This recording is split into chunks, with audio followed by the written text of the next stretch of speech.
안녕하세요. TV닥터 건강클리닉의 연규옥입니다. 안녕하세요. 김윤재입니다.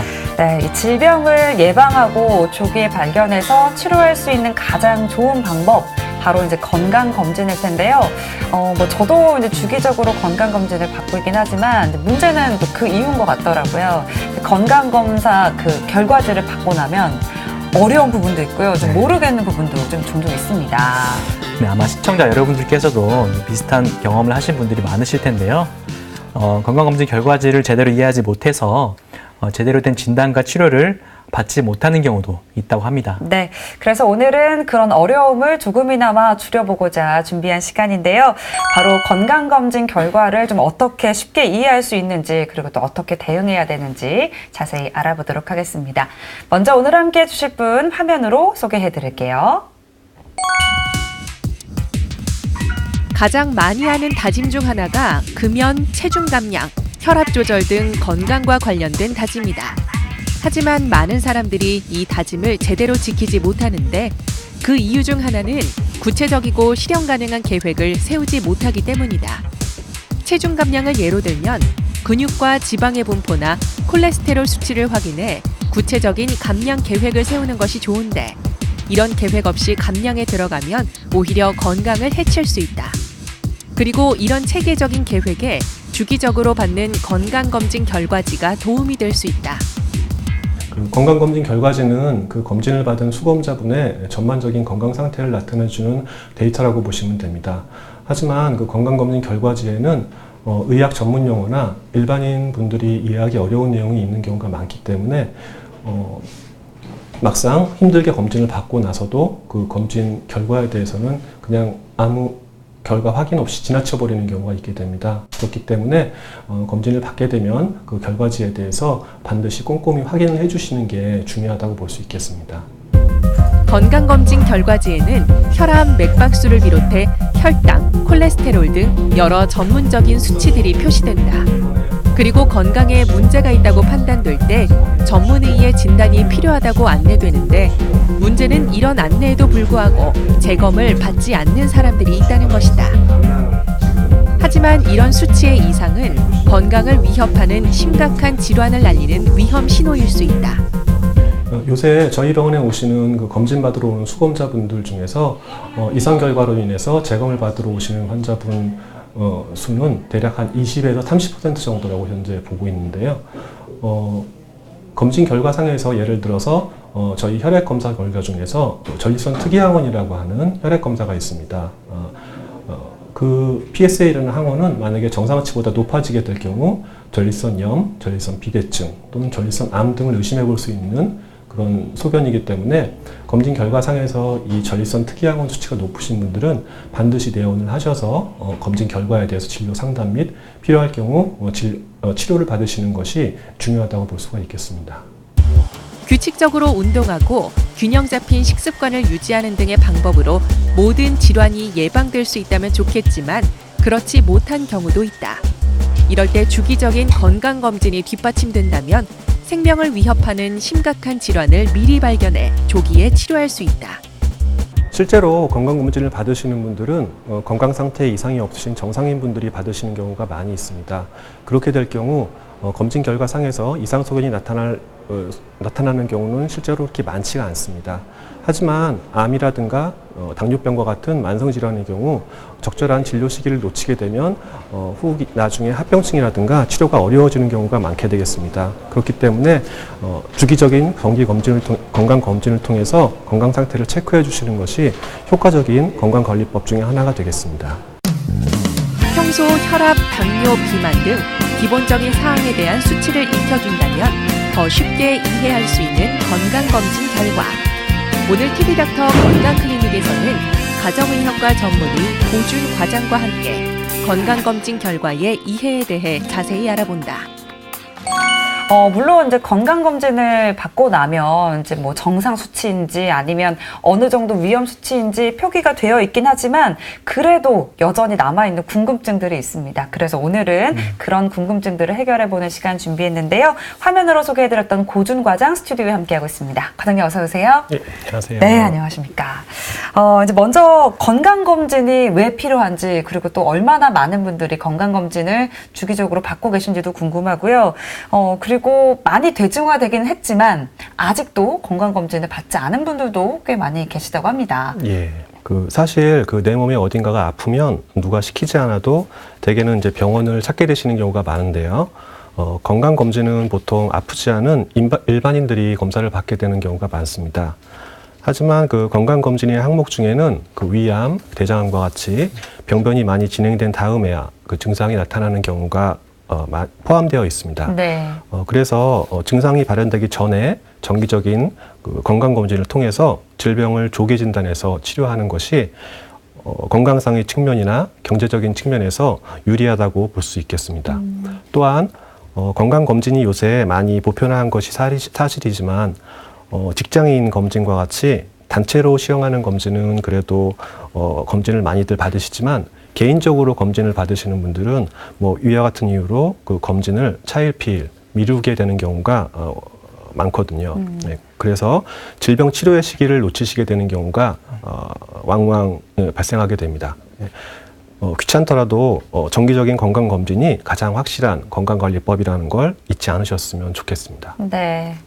그런데 환자들이 이제 건강검진 후에 결과지를 받으면 워낙 숫자도 많고 그쵸. 또 단어도 어렵잖아요. 맞아요. 네. 그래서 이제 그 결과지를 해석하시는데 이제 어려움이 많으시더라고요. 네. 보통 수검자분들이 건강검진을 받고 검진 결과지를 받게 되면 일단 전문적인 의학 용어와 여러 가지 이해하기 어려운 내용들이 많이 포함되어 있어서 어렵게 시간을 내어서 검진을 받고도 귀찮아서 또는 시간이 없으셔서 그 결과에 대해서 그냥 지나치게 되는 경우가 많이 생기게 됩니다. 하지만 건강검진의 결과는 수검자분의 전반적인 건강 상태를 나타내주는 건강 보고서이며 향후 수검자분의 건강 유지를 위해서 어떤 부분이 더 관리가 필요한지 보여주는 지침서라는 생각을 가지고 접근하시는 게 중요할 것으로 보입니다. 네. 그러면 지금부터 이제 가장 기초가 되는 검사부터 저희가 차근차근 알아보도록 하겠습니다. 이제 먼저 키도 재고요. 몸무게 측정도 하게 되는데 이런 기본 검사들로는 어떤 걸 파악할 수 있는 걸까요? 네. 비만도를 측정을 하게 되는데요. 키와 체중을 이용해서 측정을 하게 됩니다. 우리 몸의 신체 장기는 이상 체중에 맞게 세팅되어 있습니다. 그러므로 이상 체중보다 체중이 많아지게 되면 장기는 힘들어하기 시작하고 우리 몸에 여러 가지 합병증이 생기게 됩니다. BMI라고 하죠. 이 비만도를 측정할 수 있는 체질량 지수는 사실 검진을 받지 않아도 우리가 평소에 계속 체크가 가능하거든요. 맞아요. 헬스클럽이나 그쵸. 필라테스 이런 데 가면은 체질량 지수 체크할 수 있는 기계가 있잖아요. 네. 체질량 지수란 것은 체중을 신장의 제곱으로 나누어 구하는 것으로 18.5 미만은 저체중, 18.5에서 23 미만은 정상 이상 체중이고요. 23에서 25 미만까지는 과체중, 25에서 30 미만은 비만, 그리고 30 이상은 고도 비만으로 나누게 됩니다. 요새는 포털 사이트에 치기만 해도 계산이 딱 되어 나오니까 자기 몸에 관심을 가지고 자주 체크해 보시면 좋을 것 같습니다. 네. 이제 다음은 체성분 분석입니다. 이제 앞에서 말씀해 주셨지만 요즘에 병원뿐만이 아니라 이제 운동하러 헬스장에 등록하러 갈 때 한 번씩 이제 체크를 하는 부분인데요. 분석을 많이도 해주시더라고요. 네. 체성분 분석이란 체내 수분, 지방, 단백질, 그리고 근육의 양을 측정하는 검사입니다. 인체를 구성하는 성분은 크게 체수분, 단백질, 무기질, 체지방 이 네 가지로 구분할 수 있습니다. 이러한 구성 성분의 비율은 성별과 나이, 개개인의 특성에 따라 차이를 보이며 건강과 밀접한 관련이 있습니다. 그러므로 체성분 분석이란 이러한 인체의 구성 성분을 정량적으로 분석을 하여 몸의 상태를 정확하게 파악할 수 있는 기본적인 정보를 제공하는 검사라고 보시면 되겠습니다. 건강한 개인은 적당량의 체성분이 상호간의 균형적인 비율을 유지하고 있으며 이 균형이 깨지면 체성분 상호간의 불균형으로 인해서 체지방이 지나치게 증가할 경우 비만, 단백질 부족으로 인한 영양 결핍, 세포 외 수분의 증가로 인한 부종, 무기질 부족에 의한 골다공증 등이 발생할 수 있겠습니다. 그럼 이 체성분 분석에서 우리가 가장 눈여겨봐야 될 그런 건 어떤 거 있을까요? 네, 그 많은 비만 인구들이 체성분 분석 결과를 보고 자신이 비록 살은 쪘지만 근육은 많은 체형이라는 착각을 하시게 됩니다. 골격근 양이 표준보다 높게 나오기 때문입니다. 그렇지만 비만이지만 근육 많은 체형은 드물고 대부분은 그냥 체중이 많이 나가기 때문에 몸집을 움직이기 위해서 근육도 자연스럽게 붙어서 근육량이 많게 되는 겁니다. 당연히 근육량 자체는 많지만 그 비율은 별로 되지 않는 거죠. 신장에 비해서 체중이 많이 나가면 체지방뿐만 아니라 근육량도 표준을 초과해 버릴 수밖에 없습니다. 그러므로 표준 수치보다는 비율을 중점적으로 보면서 현재의 상태를 체크할 필요가 있겠습니다. 네. 이번에는 이제 일반 혈액 검사입니다. 이제 뭐 혈액 검사로 우리가 알 수 있는 것들이 굉장히 많다고 하는데 특히 좀 유의해서 봐야 될 것 뭐가 있을까요? 먼저 중요하게 살펴봐야 할 수치는 빈혈, 염증, 지혈 여부에 대한 검사라고 볼 수 있겠는데요. 빈혈이 있는가에 대해서는 혈색소 수치를 볼 수 있겠고 염증이 있는가에 대해서는 백혈구의 숫자와 다양한 백혈구의 퍼센티지를 봐야 되겠습니다. 또한 그 지혈이 잘 되고 있는지의 여부는 혈소판의 숫자를 확인을 해봐야 되겠습니다. 일반적으로 저희가 혈액 검사를 해서 혈소판의 수치를 볼 때는 네. 보통 10만 이상 그리고 45만 미만을 정상으로 잡고 있고요. 그 이하가 되거나 그 이상으로 올라가면 혈소판이 너무 적다. 그 이상 올라가면 너무 많다고 해서 거기에 대해서는 추가적인 검사를 권유하고 있습니다. 네. 그 외에 살펴봐야 할 수치들이 좀 있는데요. 헤모글로빈의 모양을 보고 빈혈의 종류를 확인할 수 있겠고 괴상한 모양의 백혈구가 있지는 않은지를 보고 백혈병, 악성 임파선종 등을 구분해 볼 수 있겠습니다. 백혈구의 숫자가 지나치게 높을 경우 즉 2만 per 밀리리터 이상의 백혈구 수치를 보일 때 폐혈증 등을 추측해 볼 수 있겠고요. 그리고 백혈구의 숫자가 지나치게 낮을 경우 이럴 경우에는 말기, 폐혈증 등을 생각해 볼 수가 있겠습니다. 네. 네, 그럼 헤모글로빈과 이제 적혈구를 통해서는 어떤 질환들을 의심할 수 있나요? 네. 헤모글로빈, 즉 혈색소라고 얘기를 하는데요. 이 혈색소 수치가 남자의 경우 14, 여자의 경우 12 이하가 나오면 빈혈을 의심해 볼 수 있겠고요. MCV라고 하는 평균 혈색소 용적이라는 수치가 있습니다. 네. 그래서 이 수치에 따라서 이 수치가 80 이하면 소구성 빈혈이라고 해서 철결핍성 빈혈, 여성분들에게 좀 많이 있는 빈혈이죠. 그 지중해성 빈혈, 뭐 우리나라에 흔하지는 않은 빈혈이지만 납중독 등을 의심해 볼 수 있겠고요. 그리고 80에서 99 사이면 전구성 빈혈이라고 해가지고 재생불량성 빈혈, 그리고 용혈성 빈혈, 그리고 감염 등에 의한 속발성 빈혈 등을 의심해 볼 수가 있겠습니다. 그리고 MCV 수치가 100 이상일 경우에는 대구성 빈혈이라고 해서 크기가 좀 커지는 그런 빈혈인데요. 적혈구 수치가 네. 크기가 거대 저하구성 빈혈, 간장 질환, 갑상선 기능 항진증 등의 어떤 전신 질환 등을 의심해 볼 수가 있겠습니다. 네. 그 이제 빈혈도요 생각했던 것보다 종류가 굉장히 이제 많이 나뉘게 되는데 방금 MCV라고 하는 이제 평균 혈색소 용적이라는 수치에 따라서 이제 나뉜다고 말씀을 해주셨습니다. 네. 이 말이 조금 이해가 안 가서 혈색소 용적 어떻게 좀 쉽게 이해를 할 수 있을까요? 일단 사람의 피 속에는 적혈구 세포가 있게 되는데요. 이 네. 적혈구 세포가 우리 몸의 구석구석에 돌아다니면서 몸에 산소를 공급을 해주고 영양분을 공급해주는 그런 세포라고 보시면 되겠습니다. 네. 그래서 적혈구 세포의 크기가 중요한데요. 크기가 적당량의 크기를 유지하고 있을 때 그 기능을 발휘할 수가 있게 됩니다. 그래서 그 크기보다 작을 경우에는 그 어떤 기능을 수행하기 어려워지는 거고 네. 또 커질 경우에도 비정상적으로 커지는 거기 때문에 또 적절한 영양 공급이라든가 산소 공급에 문제가 생길 수 있겠습니다. 그래서 그 크기를 적당히 유지하는 것이 일단 중요할 수가 있겠고요. 네. 하지만 여기도 보시면 알겠지만 전구성 빈혈이라고 해서 크기가 똑같다고 해서 이게 무조건 좋은 건 아니고 그 기능적인 측면에 있어서 중요한 거기 때문에 이런 단순히 MCV라고 하는 요 혈색소 용적뿐만이 아니라 다른 혈액 수치들을 감안을 해서 진단을 내리는 게 보편적으로 내리는 진단이라고 보시면 되겠습니다. 그렇군요. 네. 그러니까 단순하게 내릴 수 있는 진단이 아닌 것 같고 네, 네, 네. 복합적인 요소들을 다 합해서 좀 보는 것 같습니다. 네. 그러면 이제 뭐 백혈구를 통해서는 또 어떤 점들을 확인할 수 있는 건가요? 네. 백혈구는 그 우리 몸의 그 내부 면역 체계의 중심으로서 면역이라고 하는 것은 우리 몸이 자신에게 해를 끼치는 것에 대해 저항하는 방법이라고 말할 수 있겠습니다. 백혈구는 그 과립 백혈구와 무과립 백혈구로 나뉘며 과립 백혈구, 다액구라고도 얘기를 하는데요. 네. 중성구와 호상구, 호염구가 있습니다. 그림에 보시는 요거는 이제 중성구라고 하는 그 세포인데요.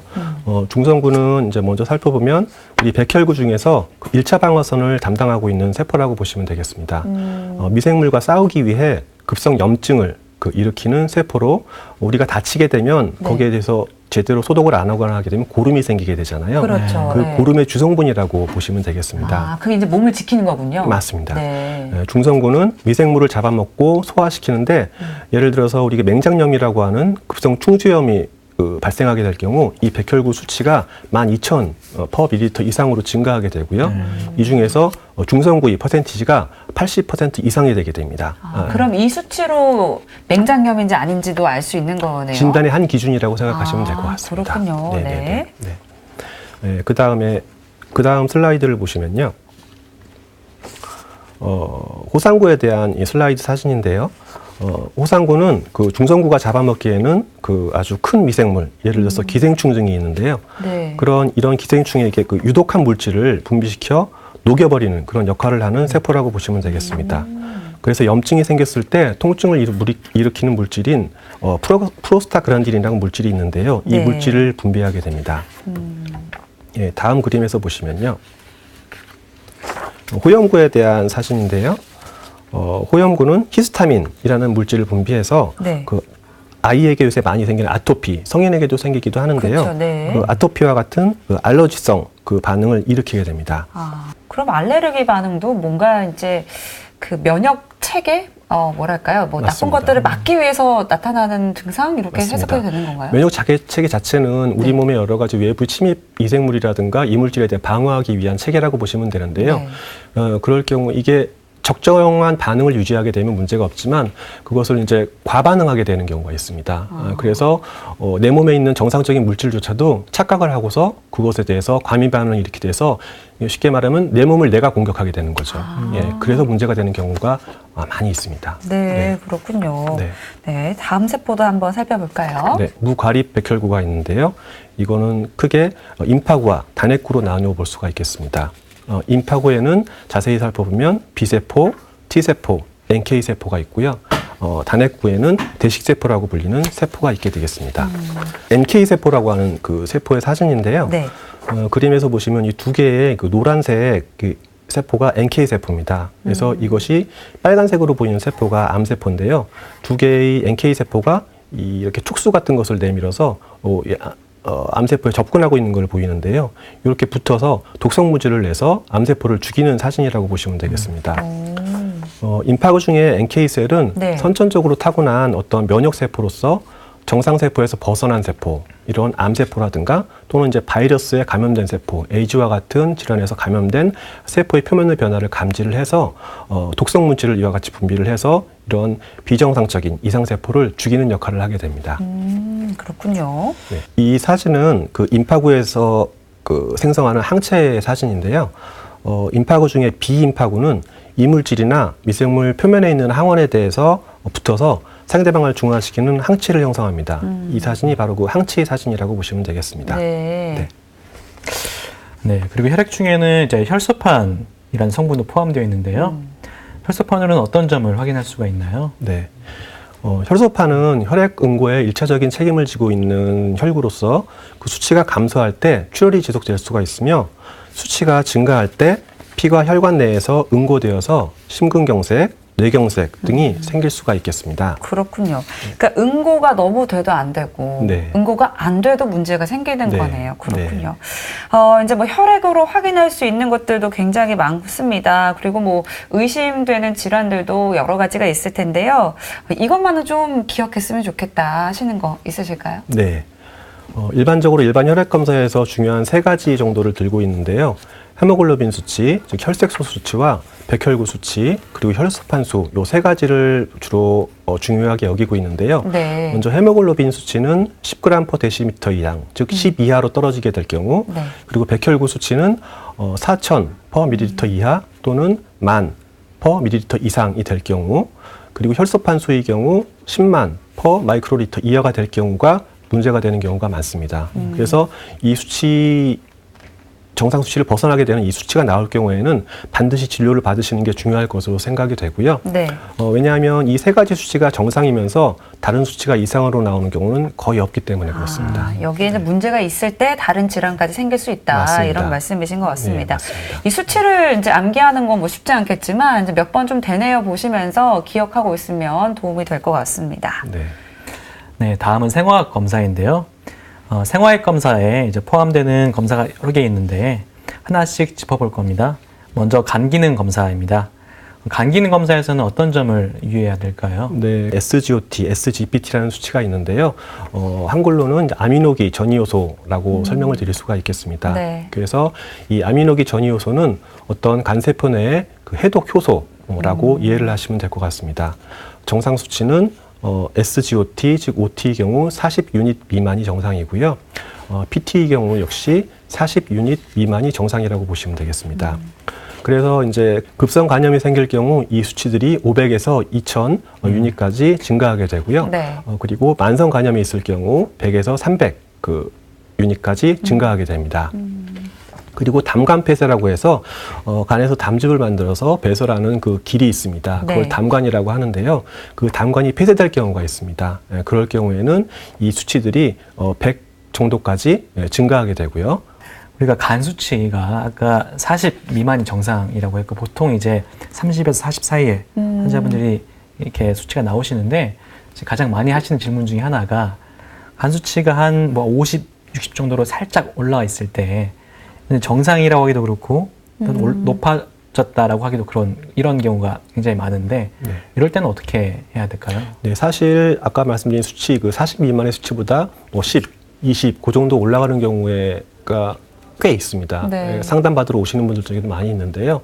그 외 수치들은 보면 사실 정상인 경우가 많습니다. 그래서 이 수치가 정상치보다 크게 증가하지 않는 경우에는 사실 어떤 식습관, 생활습관의 변화 때문에 쉽게 말하면 안 좋은 식습관, 생활습관이죠. 네. 예를 들면 뭐 약주를 많이 하신다던가, 뭐 기름질 음식을 많이 하신다던가, 운동이 부족하다던가 그런 안 좋은 생활 식습관이 있을 경우에 또한 요 정도의 수치, 10 정도, 20 정도의 수치는 왕왕 증가하는 경우가 많이 있게 됩니다. 그래서 보통 특별히 다른 이상이 없고 요 수치만 그 정도 증가하시는 분들이 올 경우에는 저희가 상담을 해드릴 때는 그런 식습관, 생활습관들을 잘 관리를 하신 다음에 2, 3개월 뒤에 다시 한번 오셔서 혈액검사를 재검해 보세요. 그렇게 말씀을 드리고 있고요. 실제로 그렇게 재검하러 다시 2, 3개월 뒤에 또 오시는 분들 측정을 해보면 네. 정상치로 떨어져 네. 있는 분들이 대부분의 경우라고 보시면 되겠습니다. 그러니까 이제 식습관이나 운동 같은 걸로 조금은 우리가 네. 이제 수치를 조절할 수 있다라는 네, 네, 말씀이신 맞습니다. 것 같습니다. 이제 다음은 신장 기능 검사인데요. 뭐 신장이 망가지면 당연히 이제 생명 유지가 어렵기 때문에 이 신장의 건강을 좀 우리가 유지하는 거 굉장히 중요할 것 같습니다. 신장 기능 검사는 어떻게 하게 될까요? 네. 신장 기능 검사에는 혈액 요소 질서라고 하는 BUN 그리고 크레아티닌이라고 하는 두 가지 수치가 있는데요. 이 수치들은 그 신장에서 배출하는 노폐물의 혈중 농도를 나타낸다고 보시면 됩니다. 그래서 고혈압, 당뇨병을 오래 가지고 계신 분들의 경우 합병증으로 만성 신부전, 홍박 기능이 망가지는 거죠. 이런 것들이 생길 수가 있는데요. 이런 경우 이 신장 기능 수치들이 많이 상승되어 있는 경우가 많습니다. 그래서 이런 분들은 이 수치들을 낮추기 위해서 혈액 투석 등의 치료가 필요하게 됩니다. 다음은 혈중 지방과 이제 전해질인데요. 혈중 지방이라면 고지혈증을 말하는 건가요? 예, 맞습니다. 그 질병과 관련된 두 가지 지방이 있는데요. 트리글리세라이드라고 하는 중성지방 그리고 콜레스테롤 이 두 가지라고 보시면 되겠습니다. 트리글리세라이드, 즉 중성지방은 지방세포와 근육세포의 에너지를 저장하는 역할을 하게 되는데요. 이것이 간에 지나치게 저장이 될 경우가 있습니다. 그럴 경우에 지방간을 유발하게 되는 건데요. 정상간과 지방간의 사진을 보여주는 사진인데요. 좌측에 보시면 정상간의 사진이고요. 오른쪽에 있는 사진이 그 지방간이라고 보시면 되겠습니다. 그래서 좌측에 비해서 우측에 있는 지방간은 그 간에 침착된 지방으로 인해서 정상간에 비해서 노란색을 띠고 있는 것을 보여주고 있습니다. 색이 완전히 다르군요. 네, 다릅니다. 예, 그래서 이 지방간이 지속될 경우 그 작은 간세포가 커다란 지방세포에 의해 압박을 받으면서 간세포가 손상이 되어서 아까 말씀드린 SGOT, SGPT 등의 간 효소 수치가 증가할 수가 있으며 또 이 간세포의 손상이 지속되면 간세포는 죽고 그 자리에 섬유조직 흉터가 대신하게 됩니다. 그래서 이런 변화가 지속되면 간경화라고 하는 상태가 발생이 될 수가 있는데요. 이 상태가 되면 사실 치료가 많이 어려워지게 됩니다. 또 콜레스테롤 중에는 LDL이라고 해서 저밀도 콜레스테롤이라고 하는 그 콜레스테롤 수치가 있습니다. 네. 혈관 내벽에 콜레스테롤이 쌓이게 되면서 동맥 내강이 이렇게 좁아지게 되는데요. 그러면서 동맥벽의 탄력성이 점차 감소하게 되고 원래는 탄력 있는 그 튜브였던 혈관이 마치 동파이프처럼 딱딱하게 되면서 심장에서 쏘아대는 그 막강한 혈압을 완화시키지 못하게 됩니다. 네. 그래서 고혈압이 생기게 되고 고혈압이 악화되면 그 혈관이 압력을 견디지 못해서 파열되면서 뇌출혈 등의 병이 생기게 되는 겁니다. 이렇게 관심을 많이 갖는 수치 중에 하나가 또 콜레스테롤이거든요. 맞아요. 이 콜레스테롤 수치가 정상보다도 살짝 올라가 있는 경우가 이제 검진 결과에서 나올 수가 있는데 이런 경우 환자분들도 걱정하세요. 이거 그렇죠. 콜레스테롤 너무 높은 거 아니냐. 약간 높아졌을 때는 어떻게 하면 되나요? 네, 보통 콜레스테롤을 저희가 상담하게 될 때 기준이 되는 수치는 요 LDL 콜레스테롤 수치를 저희가 기준으로 보통 잡고 있고요. 네. 보통 일반 건강인들, 예를 들어서 고혈압, 당뇨가 없은 정상인들 경우에 이 LDL 콜레스테롤 수치가 보통 190 이상이 넘어가게 되면 저희가 약물 치료를 권유를 해드리고 있습니다. 하지만 그 정도까지 수치들이 증가되지 않고 예를 들어서 뭐 130에서 140, 150 그 정도에서 왔다 갔다 하시는 분들이 꽤 많이 네. 오시게 되는데요. 이것도 제가 아까 말씀드린 그 간 수치, OTPT와 같이 약간 상승된 경우가 비슷한 경우라고 보시면 될 것 같습니다. 특히 LDL 콜레스테롤 같은 경우는 약주를 많이 하시는 분들한테 많이 올라가게 네. 되고요. 마찬가지로 운동이 부족하다든가 또 기름진 음식, 뭐 삼겹살이라든가 돼지갈비 그런 기름진 음식 많이 드시는 경우에 이 수치가 많이 올라가게 되는데요. 이 정도 수치가 올라가게 되는 경우가 또 그런 식습관으로 인해서 올라가는 경우가 많이 있습니다. 물론 이 수치만으로 인해서 수치가 190 이상으로 올라가시는 분들도 많이 있게 되지만 그렇게 뭐 매일 약주를 드신다던가 뭐 매일매일 뭐 고기를 드신다든가 그런 분이 아니면 정상치보다 10, 20, 30 그 정도로 올라가는 경우가 많게 되거든요. 그래서 그런 분들에게는 마치 그분들의 어떤 식습관을 가지고 있으신지 어떤 음주 습관을 가지고 계신지 그걸 여쭤본 후에 거기에 맞춰서 예를 들어서 약주를 일주일에 뭐 매일 드신다 그런 분들한테는 약주를 좀 한 번이나 일주일에 한 번이나 두 번 정도 드신다고 하신다든지 아니면 육식을 좋아하시는 분들한테는 뭐 야채나 뭐 야채 같은 걸 많이 드신다고 하거나 아니면 뭐 기름진 음식, 뭐 삼겹살 같은 건 피하고 생선, 특히 저희가 생선을 많이 드릴 때 등푸른 생선이라고 많이 네. 제가 권유를 해드리는데요. 네. 고등어가 대표적인 그 등푸른 생선이라고 보시면 되겠습니다. 알고 계시는 분들이 많이 계신데 그 안에 있는 오메가3라고 하는 그런 물질이 있는데요. 그것들이 이 고지혈증 그 수치들을 많이 개선시켜주는 효과가 있습니다. 네. 그래서 드실 때 특히나 이 성분들은 그 고등어의 껍질에 많이 들어있기 때문에 고등어를 드시고 살만 드시지 마시고 껍질도 같이 드세요. 이런 식으로 저희가 많이 권유를 해드리고 있습니다. 네. 그러니까 이제 콜레스테롤 수치가 살짝 높아졌을 때는 우리가 이제 식습관으로 충분히 이제 조절이 가능하다. 맞습니다. 네, 맞습니다. 네, 꼭 기억해 주시고요. 이제 오늘 뭐 간 수치, 뭐 콜레스테롤 수치 굉장히 많은 수치들이 등장을 합니다. 혹시 건강 검진을 받은 그 결과지를 갖고 계신 분은 지금 다시 갖고 오셔서 이제 비교를 하면서 한번 방송을 네. 시청해 보시는 것도 도움이 될 것 같습니다. 다음으로 알아볼 게 이제 당 수치 검사인데요.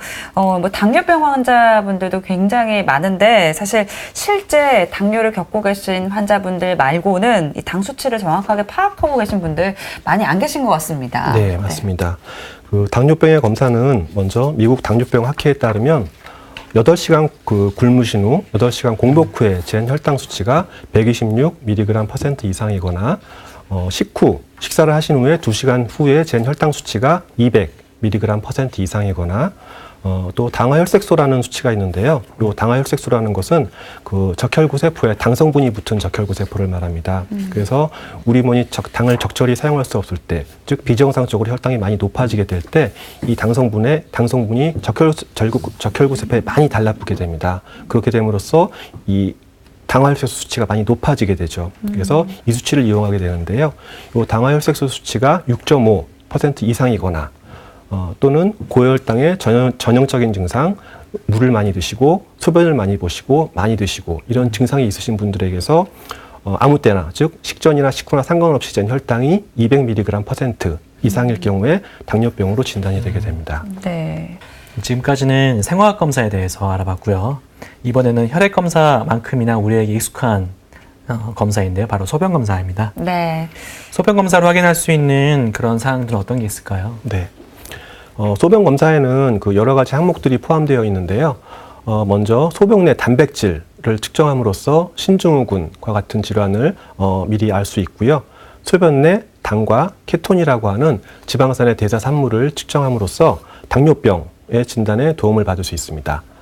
그리고 소변 내 적혈구세포를 측정함으로써 소변 내 출혈을 유발하는 신장의 질병, 손상, 요로감염, 요로결석 등의 진단에 도움을 받을 수 있습니다. 그리고 소변 내 백혈구세포를 측정함으로써 요로감염의 진단에 도움을 받을 수 있습니다. 또 소변 내 아질산염을 측정할 수 있는데요. 이건 소변에 세균이 존재할 경우 아미노산의 대사물인 질산염을 아질산염으로 바뀌게 됩니다. 그래서 이 대사산물인 소변 내 아질산염은 잦은 요로감염이 있을 경우에 그 경과를 판단하는 데 사용하게 됩니다. 또 소변 내 빌리루빈의 측정이 가능한데요. 담도 폐쇄로 인해서 이 빌리루빈이 장으로 분비되지 못하고 혈액으로 흡수가 되고 또 황달이 오고 또 소변으로 또 나올 수가 있습니다. 또 담도 종양이나 총수담관 결석으로 인해서 담즙이 나오는 길인 담도가 폐쇄될 경우에 또한 소변의 빌리루빈이 증가되게 되어서 이런 질환의 진단에 또한 도움이 될 수가 있다고 보겠습니다. 네. 이 소변 검사를 통해서도 굉장히 많은 것들을 우리가 알 수 있는데요. 그 중에서도 이것만큼은 꼭 주의해서 좀 체크를 해야 된다 하는 부분 어떤 게 있을까요? 네. 혈뇨와 그 단백뇨는 여러 콩팥 질환들의 어떤 조기 진단 표시자라고 보시면 되겠습니다. 즉 소변 검사를 통해서 정확히 무슨 병인지 알아내기는 어렵지만 이런 어떤 질환이 숨겨져 있는지 알려주는 그 조기 경보기 역할을 한다고 보시면 되겠습니다. 당뇨로 인한 합병증, 그것 중에서 콩팥이 손상되는 당뇨병성 신증이 있는데요. 그것이 악화되면 말기 신부전으로 가게 됩니다. 그래서 결국 투석을 하게 되는 상황에 이르게 되는데요. 그래서 당뇨병성 신증의 가장 초기 증상이 미세단백뇨라고 하는 수치가 있습니다. 그래서 이 미세단백뇨를 수치를 검사를 해서 조기에 발견을 할 경우에 적절한 치료를 할 경우 말기 신부전으로 가는 걸 진행을 예방할 수가 있습니다. 하지만 소변 검사 그 이상을 일으키는 질환의 종류는 굉장히 많기 때문에 소변 검사 그 이상에서 이상이 발견되면 반드시 그 해당과 전문의의 진료를 통해서 진료 상담을 받고 정확한 원인을 찾는 것이 무엇보다도 중요하다고 볼 수가 있겠습니다. 네. 이제 이번에 알아볼 검사도 이제 건강검진할 때 많이 하시는 검사인데요. 갑상선 검사입니다. 먼저 이제 갑상선 호르몬 수치를 확인해야 된다고요. 네. 그 갑상선 호르몬은 그 말초 조직에서 포도당과 지방산을 태워서 대사를 증진시키고 성장 호르몬과 합동하여 아이들의 성장을 돕는 역할을 합니다. 또한 그 태아의 뇌 형성에 필수적인 호르몬이라고 보시면 되는데요. 갑상선 혈액 검사라고 하면 보통 T4, 프리T4, T3, TSH 이 네 가지를 청하게 되는데요. T4, 프리T4, T3는 갑상선에서 만들어지는 호르몬이고 TSH는 뇌하수체라고 하는 곳에서 만들어집니다. 그래서 이 호르몬들의 증가 또는 감소 여부에 따라서 갑상선 기능 항진증인지 저하증인지 진단에 도움을 받게 됩니다. 네, 이런 호르몬 검사 외에도 이제 초음파 검사도 많이 하는데요. 네. 갑상선 초음파 검사로는 어떤 점들을 확인할 수 있나요? 네. 그 갑상선 초음파 검사를 통해서 진단할 수 있는 대표적 질환이 갑상선 결절인데요. 갑상선에 생기는 혹을 말하는 겁니다. 그 갑상선 결절은 별다른 증상이 없는 경우가 많아서 진단하기가 어려운 편이며 양성이고 크기가 클 경우에 압박 증상 및 외관상 문제가 될 수는 있지만 생명에는 지장을 주지 않습니다. 하지만 악성일 경우에는 즉 갑상선암은 적절한 시기에 수술이 꼭 필요하게 됩니다. 네. 이제 다음은 면역 검사입니다. 면역력도 검사를 할 수 있나요? 네. 면역 검사에는 B형 간염 항원항체, B형 간염 C항체, C형 간염 항체, 또 매독 반응 검사, 염증 반응 검사라고 해서 ASO, CRP, 류마티즘 인자 등이 있고요. 또 에이즈 검사, 호모시스테인 검사 등이 있습니다. HBS 안티겐이라고 해서 S항원이라고 부르는 그 항체 면역 검사가 있는데요. 요거는 급성 감염, 감염 보균자, 만성 감염 시 증가될 수가 있고요. HBS 안티바디라고 해서 S항체라고 부르는 요 면역 검사 수치는 급성 감염 후 면역을 획득한 경우, 그리고 비형 감염 예방 접종을 한 후에 면역력을 획득한 경우, 그리고 알지 못하는 경우에 또한 면역을 획득한 경우에 나타날 수가 있겠습니다. 그리고 안티-HBC 항체라고 해서 C 항체라고 해서 또 급성 감염이 회복기에 나타나는 항체가 있고요. 그리고 ASO, CRP, 또 RA라고 하는 류마티즘 인자가 있는데요. 요거는 이제 류마티스열 또는 류마티스 관절염의 가능성을 보기 위해서 시행하는 검사입니다. 류마티스열이라는 것은 약간 생소하신 분들이 있으실 텐데, 생소하신 분들이 많으실 텐데요. 네. 그 A형 연쇄상 구균이라고 하는 균이 있습니다. 그 균이 감염으로 인해서 심한 감기와 같은 그런 증상을 앓고 나서 심장, 관절들에 문제가 생기는 경우를 말하는데, 그 원인은 이 세균에서 분비된 독, 즉 M프로틴이라고 하는 그 물질이 있는데요. 이 M프로틴이 신체의 모든 장기를 공격하게 됩니다. 그래서 심장의 판막 또는 관절의 연골 등을 손상시킴으로써 심장 쪽에는 류마티스 심장병, 그리고 류마티스 관절염 등이 발생하게 됩니다. 네. 굉장히 많은 그 항목들을 설명해 주셨는데요. 내용이 많다 보니까 아마 환자분들께서 좀 헷갈리실 거예요. 이렇게 면역 검사 중에서 특히 눈여겨봐야 될 어떤 그런 게 있을까요? 네. 면역 검사는 여러 가지 감염성 질환에 대한 항체 형성 유무를 확인하거나 현재 질환이 있는지, 또한 앞으로 발생할 어떤 질환이 발생할 가능성이 있는지 여부를 확인하는 검사라고 보시면 됩니다. 그래서 적절한 예방 접종이나 적절한 치료, 적절한 영양요법이 필요하다는 점에서 꼭 필요한 검진 항목 중에 한 가지라고 이해하시어 이상 여부가 발견될 시에는 반드시 진료 상담을 받으시는 것이 중요하겠습니다. 네. 이번에 다룰 내용에 대해서 궁금증이 가장 많지 않을까 싶은데요. 바로 이제 암 검사입니다. 모든 암을 우리가 건강검진에서 발견할 수는 없을 테지만 어떤 암들을 확인할 수 있을까요? 네. 먼저 알파테아성 단백이라고 하는 것이 있는데요. 보통 이건 태아의 간세포에서 생성이 되는 것으로 알려져 있는 성분이고, 간암에서 증가하는 경우가 많은 것으로 알려져 있습니다. 그 외에 난소암이나 고환암 등에서도 증가할 수 있고, 정상 수치는 0에서 15나노그램 per ml입니다. 수치가 500나노그램 이상일 때 간세포암 또는 난소암, 고환암 등을 의심하게 되고요. 일반적으로 암의 진단보다는 기왕에 진단된 암의 어떤 치료 효과 또는 재발 여부를 아는데 보통 많이 사용이 되고 있습니다. 그 다음에 암 태아성 항원이라고 해서 CEA라고 하는 어떤 또 암 검사 수치가 있는데요. 요거는 보통 태아의 장, 간, 췌장에서 생성이 되는 성분입니다. 그런데 이 성분이 대장암에서 증가되는 경우가 많은데요. 정상 수치는 0에서 10 나노그램 밀리리터이고, 담배를 많이 태우시는 분들 또는 간경화 또는 췌장암, 방광암, 난소암, 자궁경부암 등에서도 증가하기 때문에 암 진단에 대한 어떤 특이도는 높진 않은 것으로 알려져 있습니다.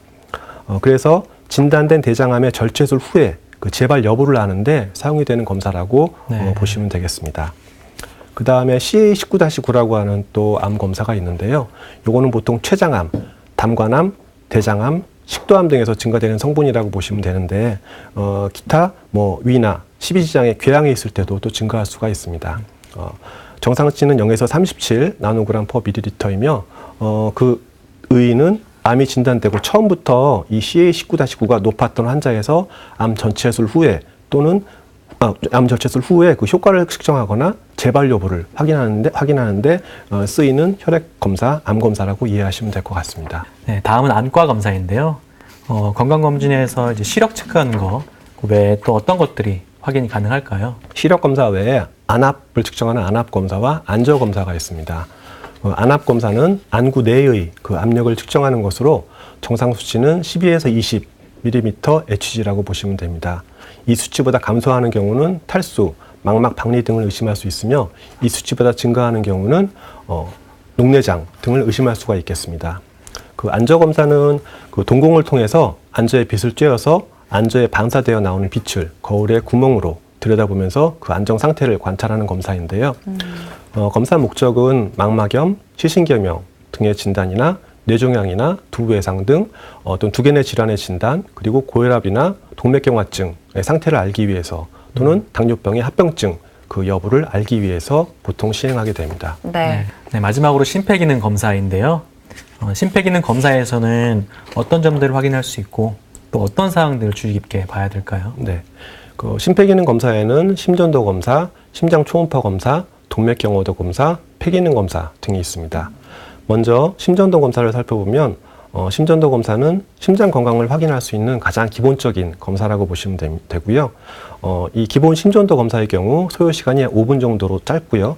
또 비교적 간단한 검사이고 부정맥, 관상동맥 질환, 선천성 심장기형 심근병증 등의 진단에 도움을 줍니다.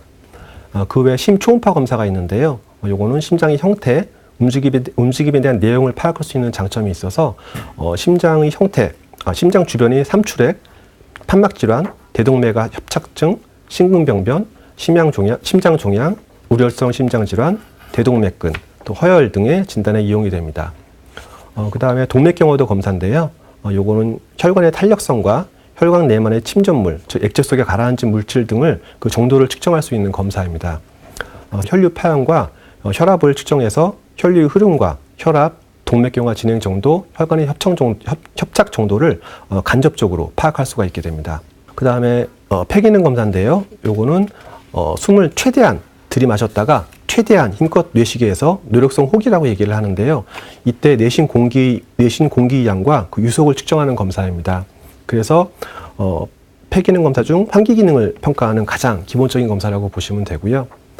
폐기능 검사로 진단에 도움이 되는 질환은 폐쇄성 환기장애, 폐기능 장애, 즉 폐의 용적이 감소하는 제한성 환기장애, 기도가 좁아지는 폐쇄성 환기장애, 천식 등이 여기에 해당되겠고요. 그리고 이 두 가지의 혼합형 환기장애 등의 질환이 있겠고, 그리고 폐에 생기는 결핵, 그 폐 섬유증, 호흡근 장애, 기관기 천식, 폐기종, 만성 기관지염 등이 진단에 도움을 받을 수 있는 질환이라고 보시면 되겠습니다. 네. 오늘은 긴 시간 동안 건강검진의 결과를 이해하는 방법에 대해서 살펴봤습니다. 마지막으로 시청자분들께 당부의 말씀 부탁드릴게요. 네. 우리 속담 중에 호미로 막을 것을 가래로 막는다, 소 잃고 외양간 고친다 라는 것들이 있는데요. 혹시라도 발생할 수 있고 예방이 가능한 질환에 대해 미리미리 건강진단을 정기적으로 받고 또 결과에 대해서 반드시 확인을 하심으로써 그 차후에 발생할 수 있는 건강상의 문제들을 잘 관리하신다면 아마도 앞으로의 그 건강 100세 시대에 웰빙 라이프를 누리실 것으로 생각합니다. 네. 오늘은 고준 가정의학과 전문의와 함께 이 건강검진의 결과를 이해하는 방법에 대해서 살펴봤습니다. 과장님 오늘 말씀 감사합니다. 네, 감사합니다. 네, 오늘 진행을 하면서 이 생각을 가장 많이 했습니다. 역시 아는 것이 힘이다. 아는 만큼 건강할 수 있겠구나라는 걸 깨닫게 됐는데요. 기본적인 수치들은요, 오늘 방송을 계기로 좀 이렇게 머릿속에 넣어두셔도 좋을 것 같고요. 그리고 검진 후에 결과지도 이제는 좀 천천히 꼼꼼히 볼 필요가 있겠다라는 생각이 들었습니다. 네, 저도 의사로서 꼭 당부드리고 싶은 말씀이 있는데요. 검진 후에 2차 검진이 필요하다는 결과가 나와도 괜찮겠지 하고 병원에 안 가시는 분들이 굉장히 많아요. 맞아요. 네. 절대로 그러시면 안 되고 꼭 병원 가셔서 정확하게 진단 받으시고 치료 받으셔야 된다는 거 당부드리고 싶습니다. 네, TV닥터 건강클리닉 저희는 다음 주 이 시간에 더욱더 알찬 건강 정보로 돌아오겠습니다. 고맙습니다.